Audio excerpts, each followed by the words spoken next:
Muy buenos días, hermanos. Les saludo en el amor del Señor y un domingo más a través de esta plataforma, este modo en que ya llevamos un buen tiempo comunicándonos, pero no por eso ciertamente no hemos tenido la oportunidad de seguir predicando el Evangelio. Todo lo contrario.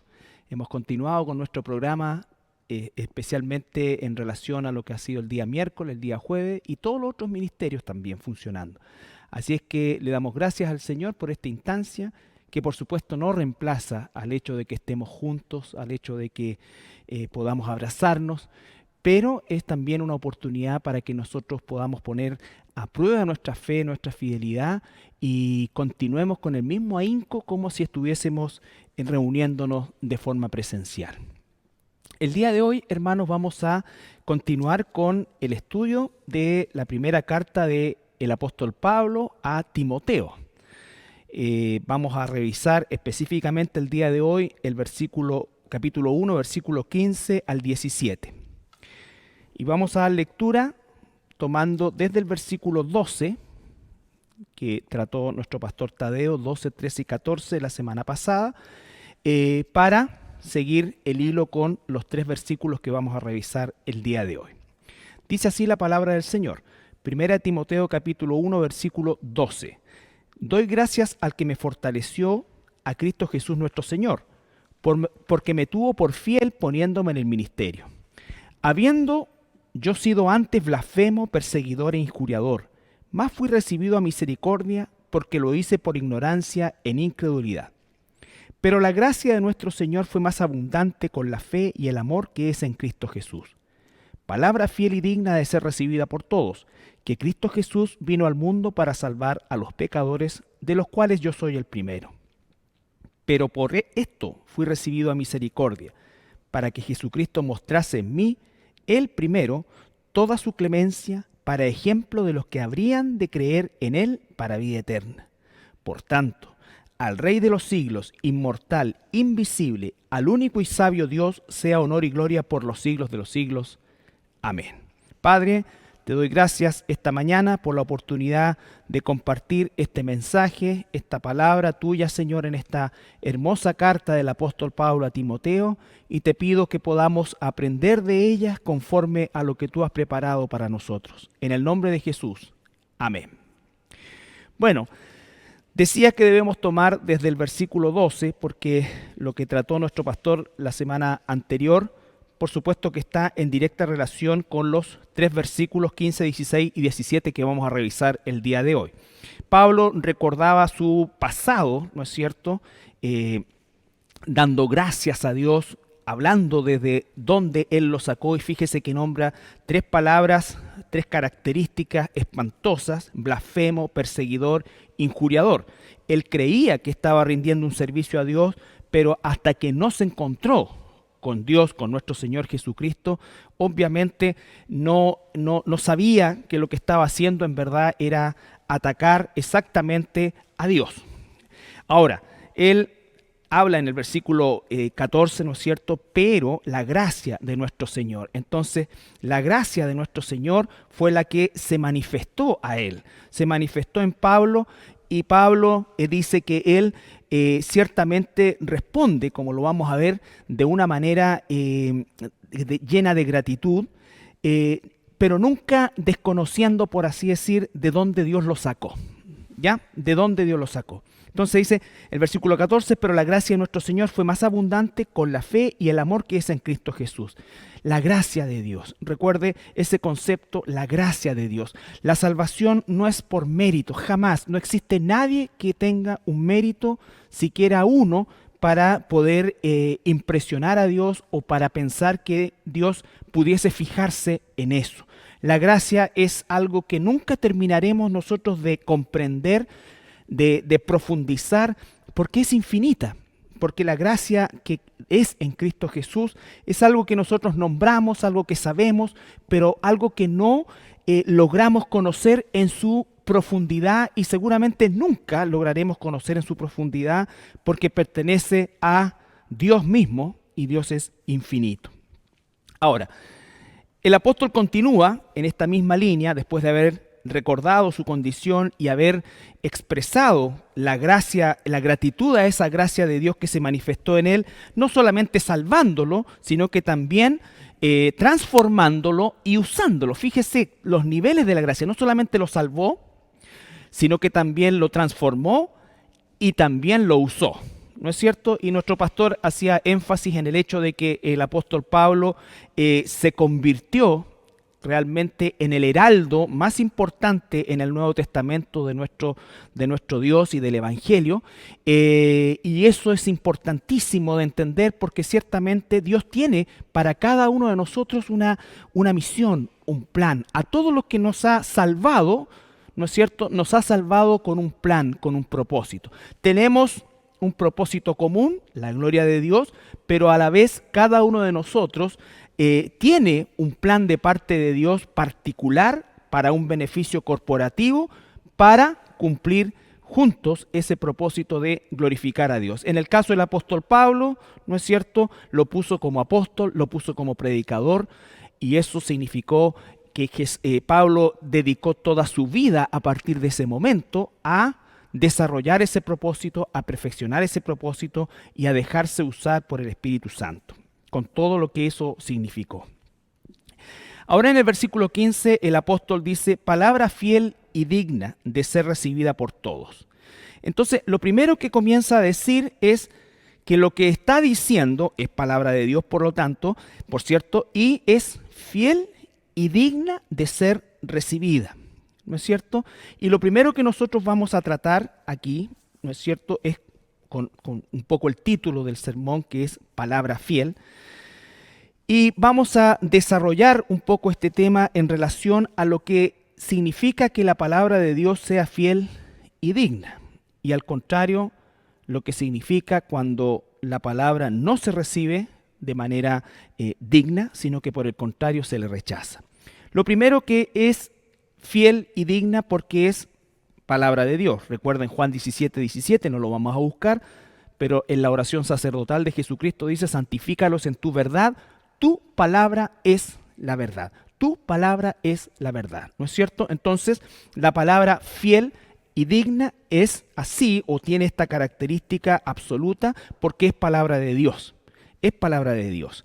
En segundo lugar, nosotros tenemos que saber que Dios, la palabra, Jesucristo, el Espíritu Santo, todos están completamente interconectados y eso significa que cuando decimos que Dios es fiel, también estamos diciendo que Jesús es fiel, el Espíritu Santo es fiel y que la palabra también es fiel.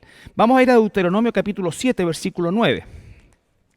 Deuteronomio capítulo 7, versículo 9.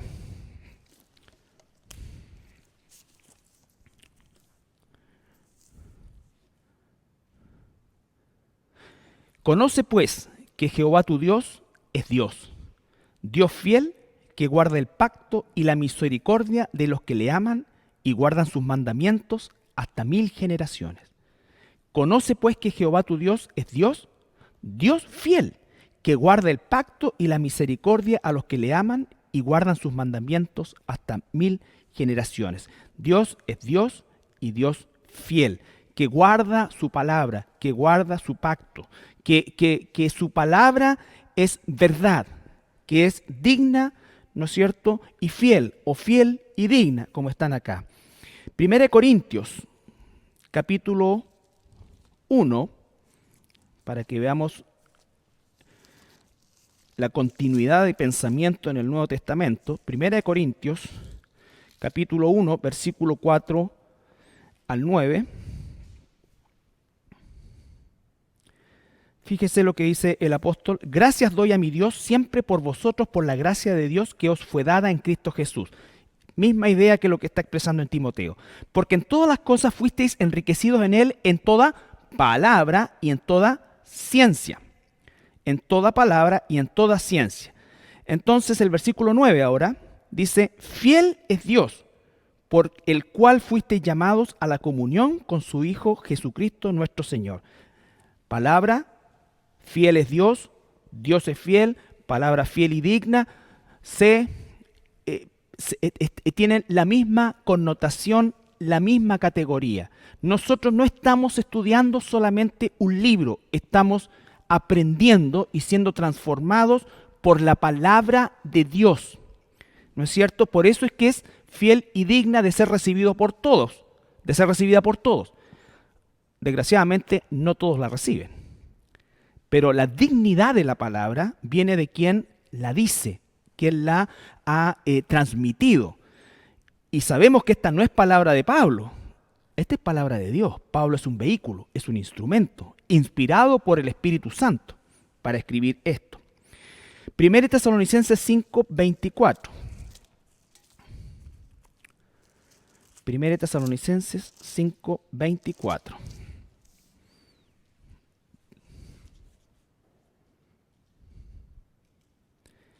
Fiel es el que os llama, el cual también lo hará. ¿No es cierto? Su palabra se va a cumplir, es lo que está diciendo. Fiel es el que nos llama, el cual también lo hará. Y finalmente Apocalipsis 21:5.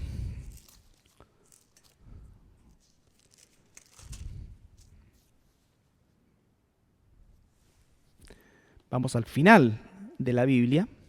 Apocalipsis 21:5 dice: y el que estaba sentado en el trono, Dios, dijo: he aquí yo hago nuevas todas las cosas. Y me dijo: escribe, porque estas palabras son fieles y verdaderas. A lo largo de toda la Biblia declara de sí misma que es palabra de Dios y por lo tanto es fiel y verdadera y es digna de ser recibida. ¿Por qué es que la palabra de Dios es fiel, digna de ser recibida? Salmo 138:2, para aportar aún más. Salmo 138:2.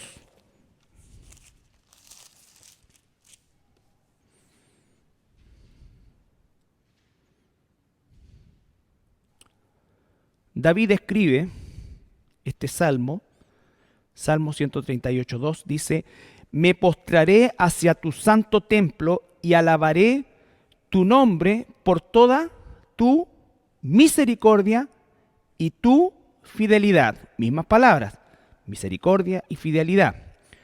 Porque has engrandecido tu nombre y tu palabra sobre todas las cosas. Entonces, cuando nosotros aceptamos como fiel, justa, verdadera, digna la palabra de Dios, la Biblia, entonces estamos también dignificando al autor de la Biblia, a Dios. Dios mismo dice que engrandeció su nombre y su palabra sobre todas las cosas. Están al mismo nivel, ¿no es cierto?, el nombre y la palabra de Dios, la Biblia. Por eso es tan terrible cuando las personas critican la Biblia, ofenden la Biblia. Usted se ha encontrado con personas que dicen a lo mejor: oye, esas son puras fábulas, esa cuestión son mentiras, está llena de contradicciones. Eso es ofender a Dios. Cuando la gente ofende a la Biblia, ofende a Dios. Cuando la gente tuerce la Escritura, ¿no es cierto?, está ofendiendo a Dios. La palabra de Dios es sagrada. Es sagrada. Por eso es que no puede ser manipulada, no puede ser transformada, porque si fuera transformada desde el momento en que yo hago una interpretación privada o desde el momento en que yo la uso para torcerla con un propósito egoísta para mí, entonces lo que estoy haciendo yo es quitarle lo fiel y lo digno. Y estoy entonces realmente cometiendo grave pecado. Isaías 5:24, fíjese las consecuencias para el pueblo de Israel. Isaías 5:24.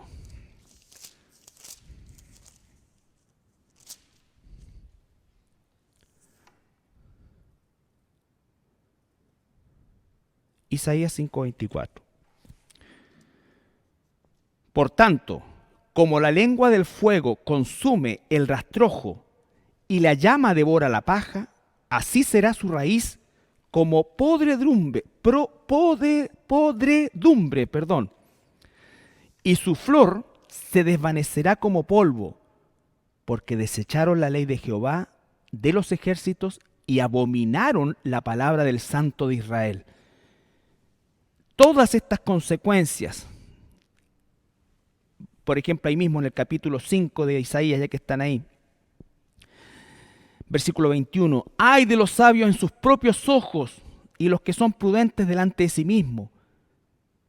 Va a decir lo mismo que dice Proverbios, no seas sabio en tu propia opinión, considera a Jehová, apártate del mal. Los israelitas desecharon la ley de Dios, dice, desecharon la ley de Jehová de los ejércitos y abominaron la palabra del Santo de Israel. Cuando el ser humano rechaza la palabra de Dios, cuando las personas escarnecen la palabra de Dios, cuando incluso personas que se llaman cristianos dicen, por ejemplo, que el Génesis es una fábula, que la situación de Adán y Eva es una fábula de explicar algo y no le dan el carácter de un hecho real, están ofendiendo la palabra de Dios y entonces la palabra pierde esa condición, entre comillas, pierde, ¿no es cierto? Nosotros ensuciamos esa condición fiel, ¿no es cierto?, verdadera y digna de ser recibida por todos. ¿Ya? Entonces, la palabra es la verdad. Jesús dijo, ¿no es cierto?, santifícalos en tu palabra es la verdad. Entonces, Israel tuvo consecuencias por abominar la palabra de Dios. Abominar la palabra de Dios. Ahora, Juan 12:48, palabras del mismo Señor Jesucristo en el Nuevo Testamento. Juan 12:48.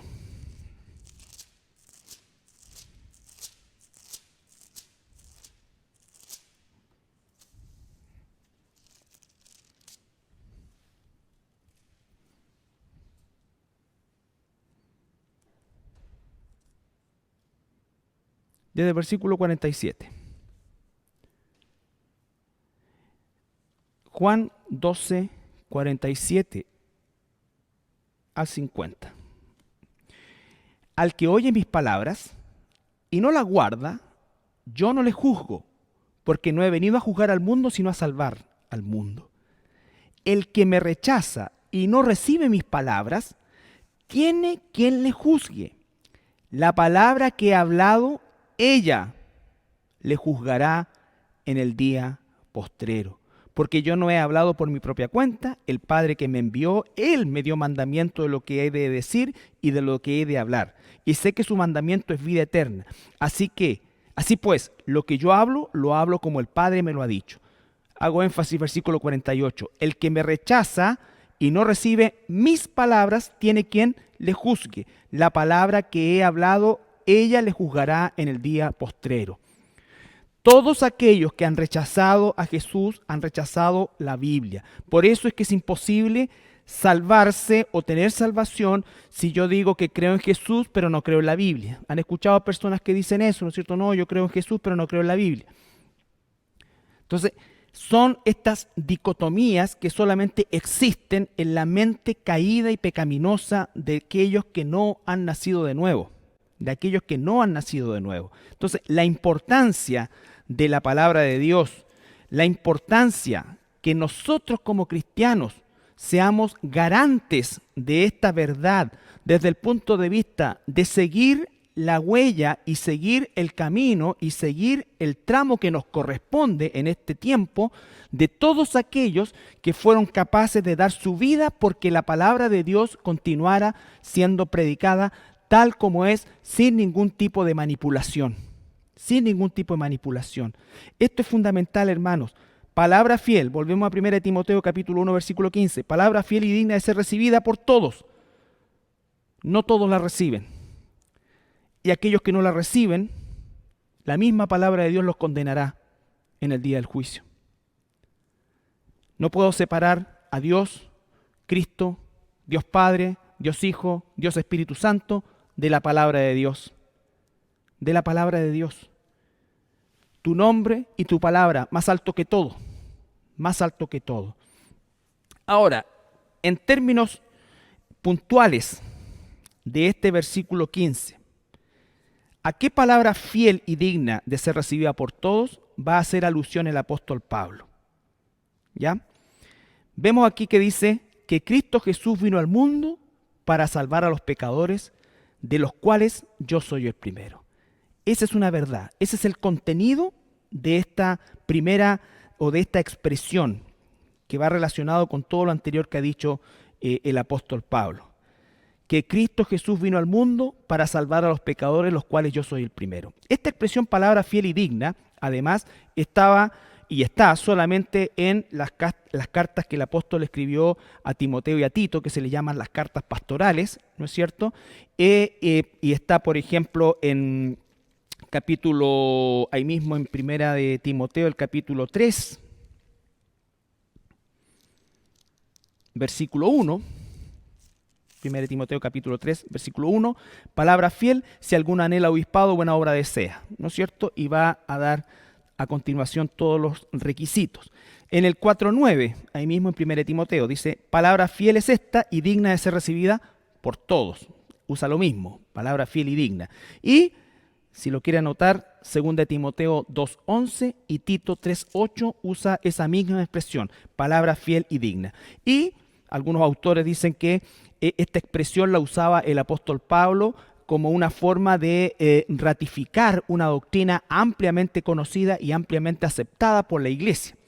El punto es que cuando dice palabra fiel y digna, está hablando inspirado por el Espíritu Santo, lo que significa que todo lo que dice a continuación es verdad, es fiel, es digno y viene de la mente y el corazón de Dios a través de la inspiración del Espíritu Santo, a través del apóstol Pablo, y esa forma a nosotros. ¿Cuál es el contenido de esta palabra fiel y digna?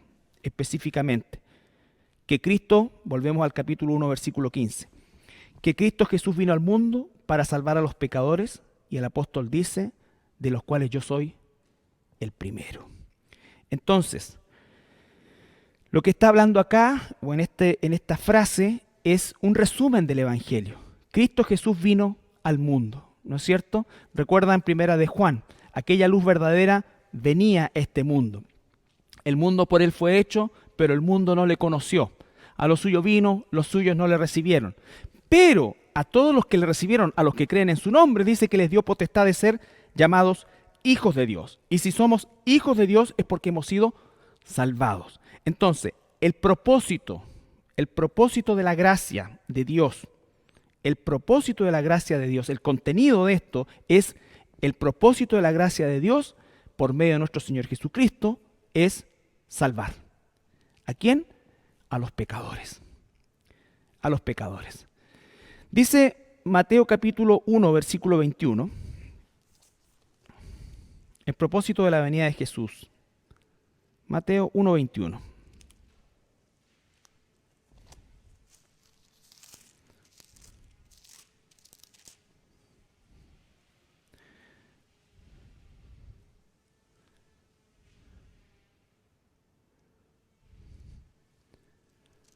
El anuncio del ángel a un atribulado José en un sueño le dice, y dará a luz un hijo y llamará su nombre Jesús, porque él salvará a su pueblo de sus pecados. A su pueblo de sus pecados. No voy a entrar en el tema a su pueblo, porque él vino a su pueblo físico, pero ese pueblo no le recibió. Entonces, somos pueblo de Dios. ¿Quiénes? Todos los que hemos nacido de nuevo. ¿Ya? Vino a salvar a su pueblo. Lucas, capítulo 2, versículo 11.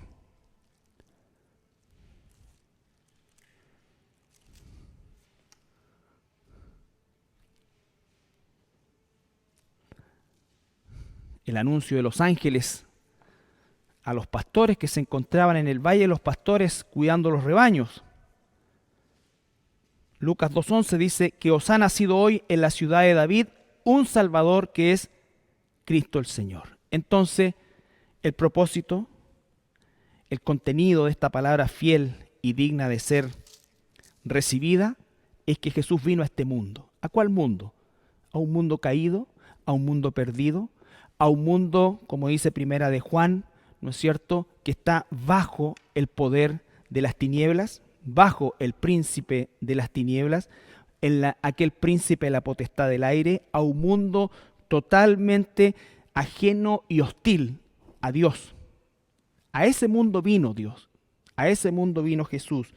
Y dice, Cristo Jesús vino al mundo, versículo 15, volvemos a 1 Timoteo, lo que habla, ¿no es cierto?, de su preexistencia. Jesús no comenzó a existir en Belén. Jesús existía desde siempre. Él es eterno, sin principio y sin fin. Es Dios. La segunda persona de la Trinidad, el Hijo de Dios, se encarna y viene a este mundo con el propósito de salvar a los pecadores. La pregunta es, ¿quién quedaría fuera de esa condición? Romanos 3 dice, no hay justo ni aun uno. Delante de Dios no hay justo ni aun uno. Romanos 3:23 dice, la paga del pecado, todos pecamos y estamos destituidos de la gloria de Dios. No hay, cuando Jesús le dice que no ha venido a los sanos sino a los enfermos, no es porque hubiera algún sano entre medio de ellos, ni entre medio de nosotros, sano espiritualmente. Todos fuimos infectados con la enfermedad del pecado que heredamos de nuestros primeros padres, Adán y Eva. Todos hemos nacido destituidos de la gloria de Dios. Todos tenemos la enfermedad del pecado. Todos tenemos esa condición que Dios aborrece. Dios no puede tener comunión con el pecado que mora en nosotros. Y por lo tanto, la única forma de que esa condición pudiera ser cambiada es que desde el cielo mismo viniera la solución. Jamás la solución se encontraría, ni se encuentra, ni se encontrará en esta tierra. La salvación no vino de nosotros, la salvación vino del cielo. El que bajó del cielo, el que vino a este mundo, el que se encarnó, el que estuvo dispuesto a vivir en un mundo caído, pecaminoso, que lo aborrecía, que lo rechaza y que lo sigue rechazando. El amor de Dios por nosotros, por eso es que es tan importante lo que dice el versículo 14, pero la gracia de nuestro Señor Jesucristo. ¿No es cierto? La gracia de Dios expresada en la venida de nuestro Señor Jesucristo. ¿No es cierto? Vino a salvar a los pecadores, dice, de los cuales el apóstol dice, yo soy el primero. Y eso no era una falsa modestia, ni que el apóstol Pablo se estuviera tirando al suelo, ni nada por el estilo, sino que Pablo vivió una experiencia que nos vendría bien vivir a nosotros cada cierto tiempo, que a lo mejor no nos consideramos tan malos, que a lo mejor algunos incluso pueden considerar que tenían algún grado de mérito, lo cual el Espíritu Santo, si son hijos de Dios, les va a demostrar que no, los va a convencer de que no. Pero normalmente esto que está diciendo el apóstol Pablo podría decirse que Pablo a lo mejor tenía un problema de autoestima. No, Pablo no tenía un problema de autoestima. Pablo lo que tenía era una concepción real de quién es Dios y quién es Él, o quién era Él, o quién es Él, porque Pablo está vivo. ¿No es cierto? ¿Quién es Él? Como lo que vivió Isaías. Cuando Isaías vio la gloria de Dios, vio el trono de Dios, inmediatamente supo cómo Él era en verdad. Y dijo, ay de mí que soy muerto, porque soy un inmundo, de labios inmundos y que habito en un pueblo de labios inmundos. La primera, cuando el apóstol Pedro se da cuenta de quién es Jesús en un chispazo, se arrodilla y le dice, aléjate de mí que soy pecador. ¿No es cierto? La luz encandila. Por eso es que dice que el mundo, aquellos que rechazan a Dios, ¿no es cierto?, se alejan de la luz y prefieren las tinieblas. Pero aquellos que somos salvados, somos llevados de las tinieblas a la luz. Y la luz lo que hace es manifestar quiénes realmente somos, cómo somos, ¿no es cierto?, y cómo es Él. ¿Cómo es Él? Entonces eso, hermanos, es lo que está diciendo acá el apóstol Pablo. Él nunca se vio como quizás muchos de nosotros pensaríamos en verlo.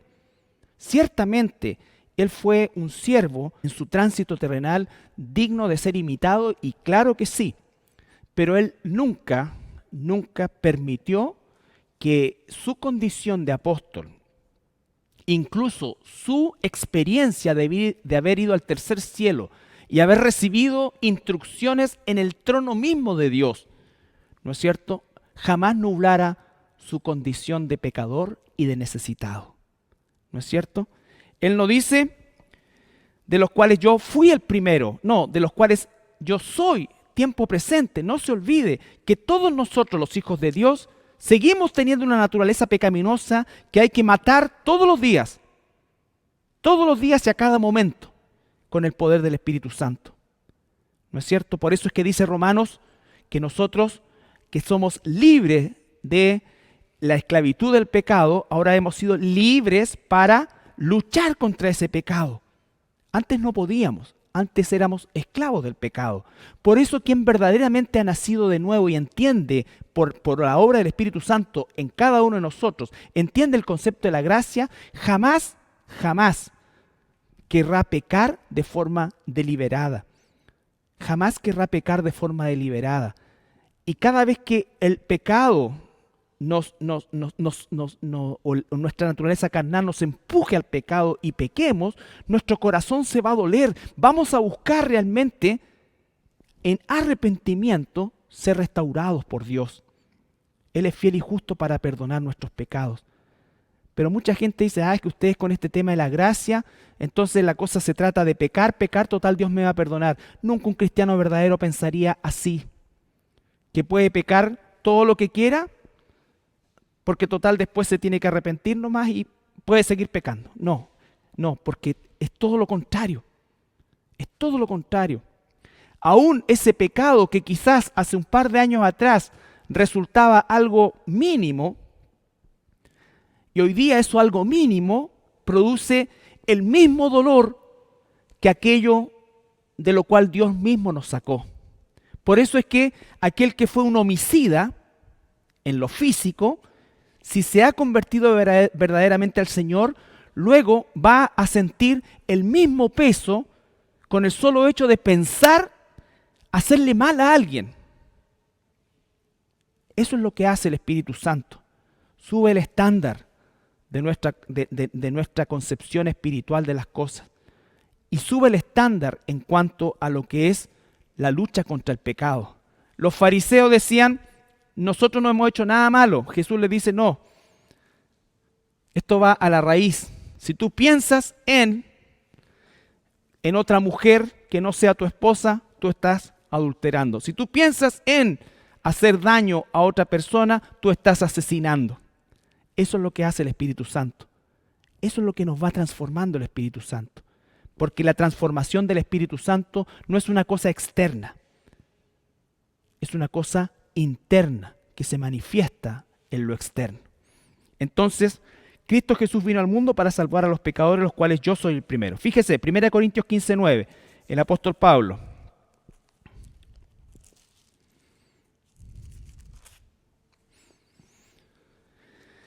(15:9).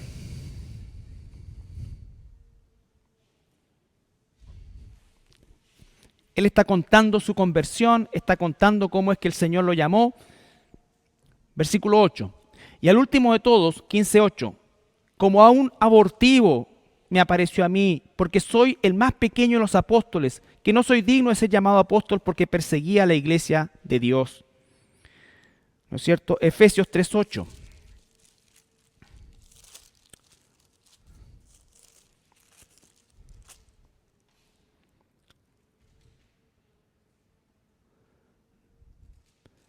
Desde el versículo 7, 3, 7 y 8.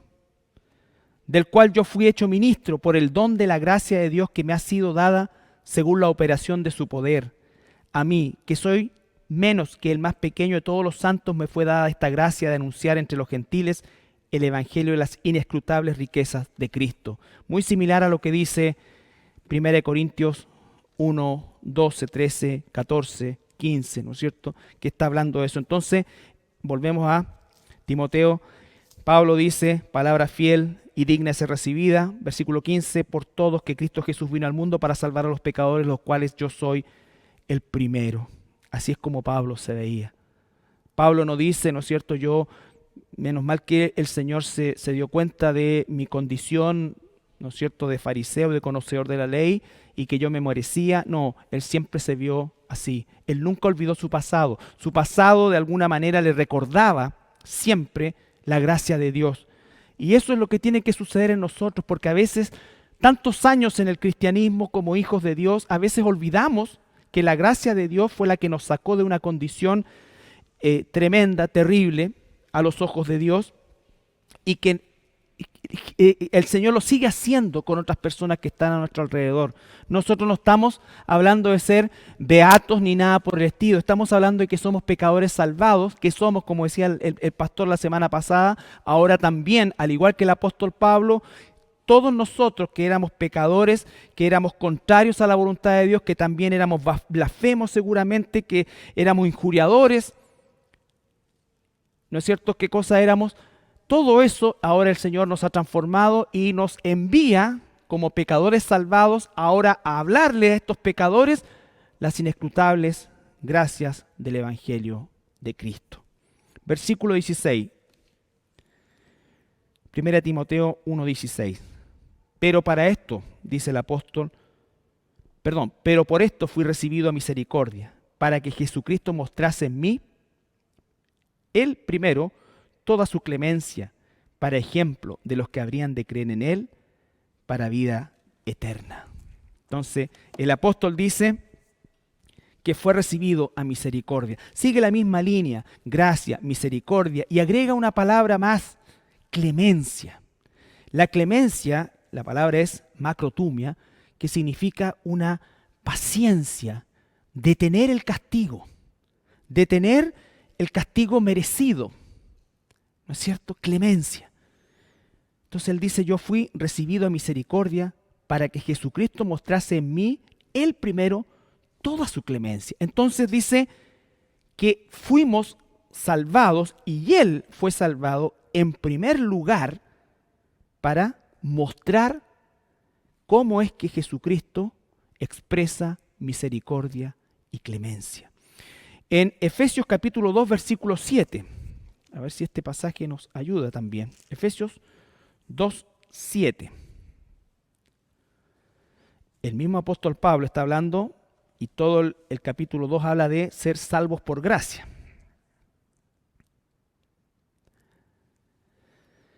Para mostrar en los siglos venideros las abundantes riquezas de su gracia en toda bondad para con nosotros en Cristo Jesús. Porque por gracia sois salvos por medio de la fe, y esto no de vosotros, pues es don de Dios. Entonces dice el apóstol, fui recibido, volvemos a 1 Timoteo 1:16, fui recibido a misericordia para que Jesucristo mostrase en mí primero toda su clemencia. El apóstol Pablo dice, fuimos nosotros salvados para mostrar en las generaciones futuras, en los siglos venideros, en toda la eternidad, la gracia de Dios, la misericordia de Dios, la clemencia de Dios.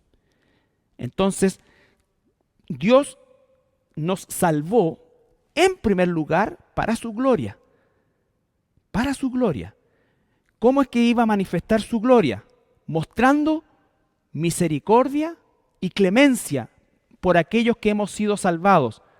Y también va a mostrar su gloria por medio de la justicia, condenando a aquellos que han rechazado el mensaje del Evangelio. Entonces, lo primero es la gloria de Dios. Por supuesto que Dios, como consecuencia de esto, nos salva, nos transforma, nos usa, nos da vida eterna, todo lo que eso significa. Pero Él va a mostrar en los siglos venideros su gracia por medio de todos aquellos que hemos sido salvados por gracia, por clemencia, por misericordia, en quienes se ha mostrado con clemencia y misericordia, y va a mostrar su justicia con todos aquellos que están para condenación. Hechos, capítulo 13, versículo 48.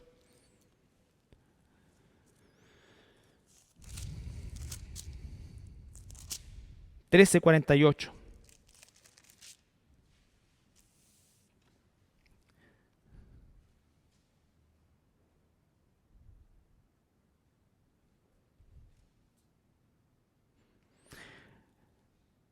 la predicación del apóstol. Los gentiles, oyendo esto, se regocijaban y glorificaban la palabra del Señor, y creyeron todos los que estaban ordenados para vida eterna. Los gentiles, oyendo esto, se regocijaban y glorificaban la palabra del Señor, y creyeron todos los que estaban ordenados para vida eterna. Tenga eso en mente. Volvemos a 1 Timoteo 1:16. Pero por esto fui recibido a misericordia, para que Jesucristo mostrase en mí primero toda su clemencia, para ejemplo de los que habrían de creer en Él para vida eterna. Usted, si hubiese pensado que el apóstol Pablo era alguien imposible de ser salvado por la gracia de Dios, ¿no es cierto? Dios muestra que no es así. Y hay muchas personas que dicen, en realidad yo no tengo por dónde. No, no existe límite para Dios. No existe límite para la gracia de Dios. Y Él dice, yo soy el primero. Y Él dice, para mostrar su clemencia en todos los que estaban ordenados para vida eterna.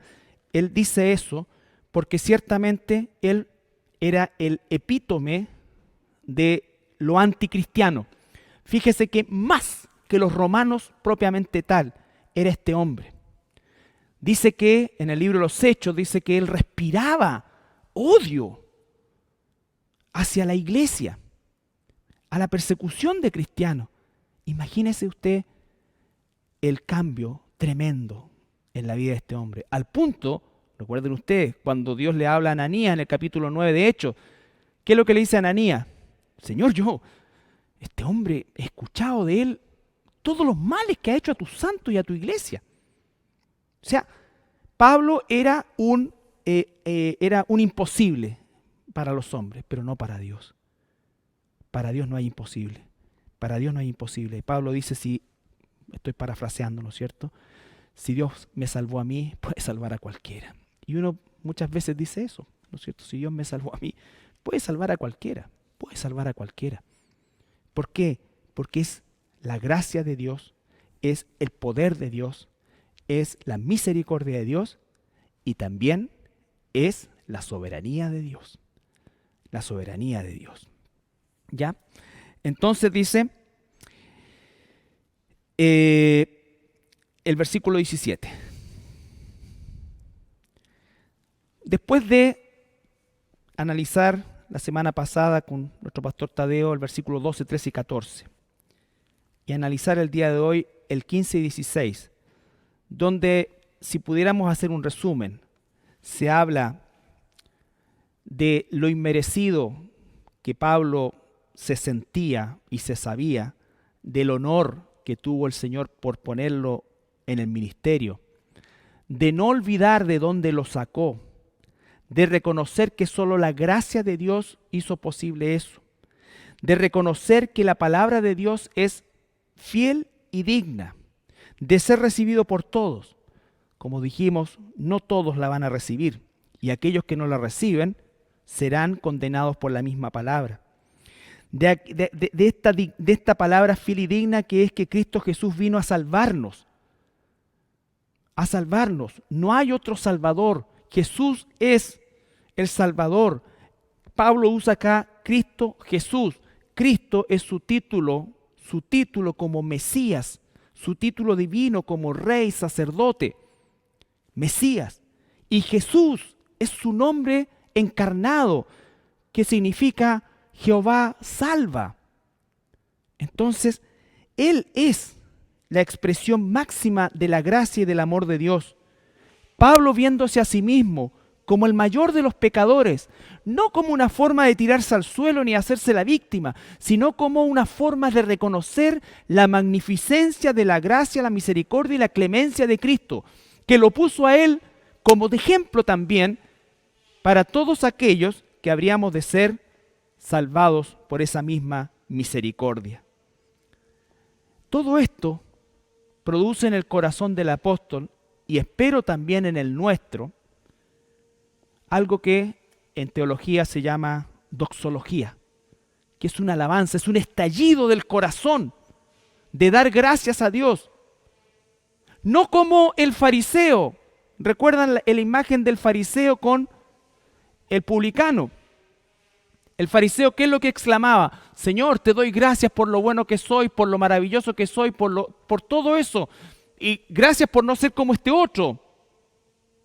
Y el otro decía, Señor, sé propicio a mí, que soy pecador. Un corazón contrito y humillado, Dios no rechaza jamás. Sin embargo, por el contrario, a los soberbios, ¿no es cierto?, a los que creen en su justicia propia, dice que Dios los rechaza. Los rechaza. Y entonces el apóstol Pablo dice acá en un estallido de doxología, por tanto al Rey de los siglos, de las edades, de todos los tiempos, de todas las épocas, al inmortal, invisible, al único y sabio Dios, sea honor y gloria por los siglos de los siglos. Amén. Honor, gloria por los siglos de los siglos. Amén. El Rey de los siglos, invisible no lo vemos, al único y sabio Dios. No seas sabio en tu propia opinión, teme a Dios y apártate del mal.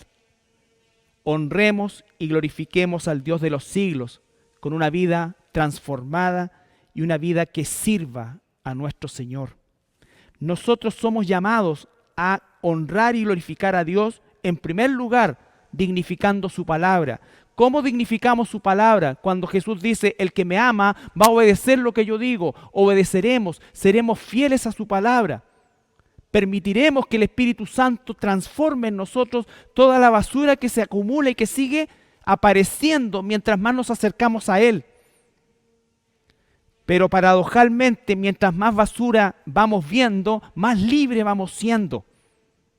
Y eso, hermanos, es lo que el Señor nos está entregando en estos pasajes. Pablo se pone como ejemplo. Yo fui así, yo fui terrible. Quizás tú fuiste de alguna manera un blasfemo, un perseguidor, porque perseguidor fuimos todos aquellos que nos burlamos de los cristianos antes.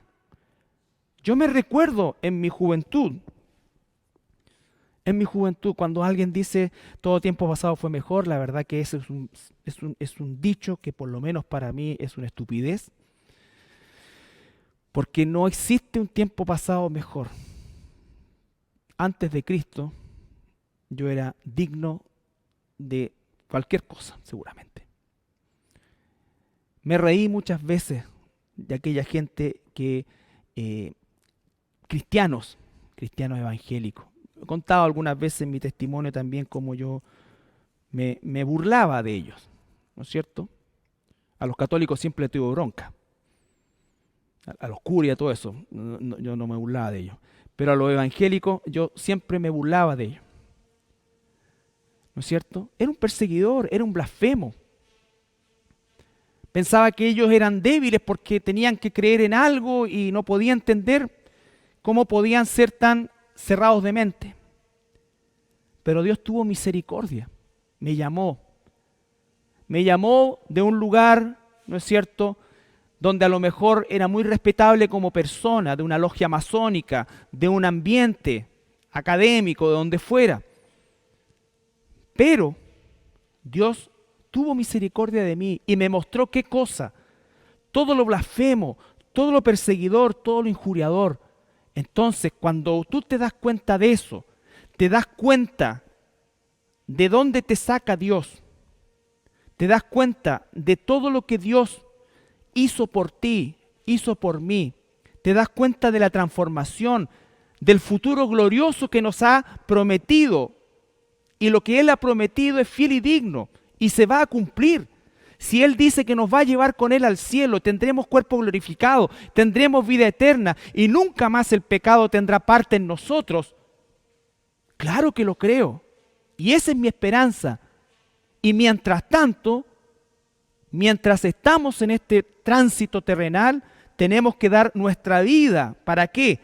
Para glorificarlo, para honrarlo, obedeciendo su palabra, viviendo vidas en santidad para que le glorifiquen y testificando a los otros acerca de la salvación, acerca de la salvación.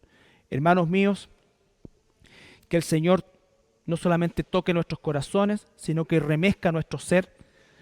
Si estamos adormilados, si estamos demasiado cómodos, si pensamos que ya estamos ok, la respuesta quiero decirles que no es así, porque si todavía estamos vivos significa que todavía Dios tiene trabajo con nosotros, todavía tiene transformación con nosotros y todavía tiene, ¿no es cierto?, tareas en las cuales Él nos va a usar. Él nos va a usar. Vamos a orar.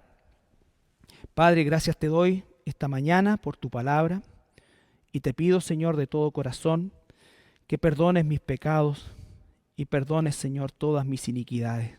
Que aún siendo tu Hijo, Señor, mi pecaminosidad, Padre, trata de imponerse.